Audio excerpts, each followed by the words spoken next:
Assalomu alaykum. Davlat kadastrlari palatasi ijro intizomi nazorati va murojaatlar bilan ishlash boshqarmasi tomonidan yuqori turuvchi tashkilotlar va boshqa idoralardan kelgan xatlar, jismoniy va yuridik shaxslarning murojaatlari, palata tomonidan tasdiqlangan ichki hujjatlar ijrosini ta'minlash yuzasidan bir qator ishlar amalga oshirilmoqda.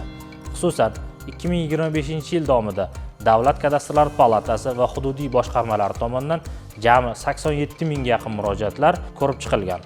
Murojaatlarning 68.7 ming yoki 80% ga vakolat doirasida ijobiy hal etish yoki huquqiy maslahat berish orqali qanoatlantirilgan bo'lsa, 15 mingta yoki 17% murojaatlarga umumiy tushuntirishlar berilgan.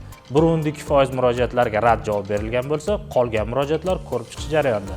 Davlat kadastrlari palatasi va hududiy boshqarmalardagi jismoniy va yuridik shaxslarning murojaatlarini ko'rib chiqishda xato va kamchiliklarga yo'l qo'ygan rahbar va mas'ul xodimlarga nisbatan 76 ta jarima, 4 ta lavozimdan ozod etish va 28 ta hayfsan jami 108 ta intizomiy jazo choralari qo'llanilgan.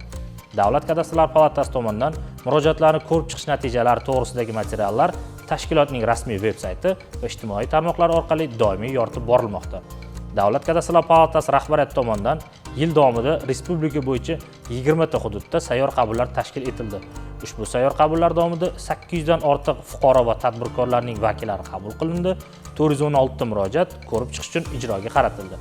Shuningdek, tasdiqlangan reja grafika asosan palata raisi va o'rinbosarlari tomonidan 150 ga yaqin fuqaro va tadbirkorlar bilan shaxsiy qabullar tashkillashtirildi. Ishonch telefoni orqali jami 60 mingdan ortiq qo'ng'iroqlar qabul qilingan bo'lsa, 46 mingtasiga mas'ul xodimlar tomonidan huquqiy tushuntirishlar berildi.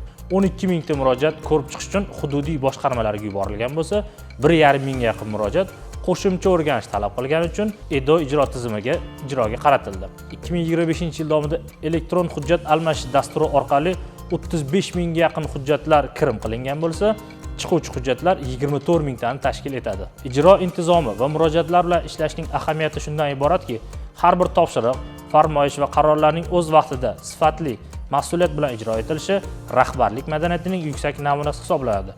Shuningdek, murojaatlarda ko'tarilgan masalaning o'z vaqtida va samarali ijro etilishi aholining davlatga bo'lgan ishonchini yanada oshiradi. Shu o'rinda barcha yurtdoshlarimizni kirib kelayotgan 2026-yil bilan muborakbod etaman. Yangi yil yangi imkoniyatlar, katta yutuqlar va quvonchli lahzalarni olib kelsin.